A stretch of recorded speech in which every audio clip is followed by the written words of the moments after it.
The MQ-9 Reaper has a maximum payload capacity of around 1,700 kilograms or 3,800 pounds. It can carry a variety of ordnance depending on the mission profile, including Hellfire missiles, up to 4 Hellfire missiles, and air-to-surface missiles for precision strikes against ground targets. GBU-12 Paveway 2. This is a laser-guided bomb with a 500-pound or 227-kilogram warhead used for precision bombing.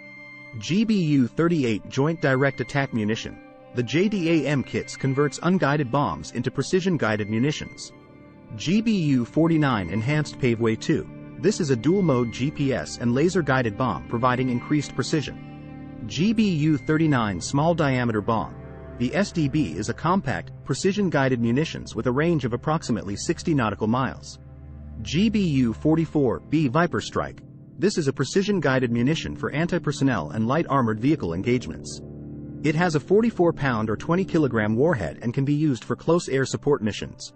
Follow Bitesize Defense channel for more such military videos.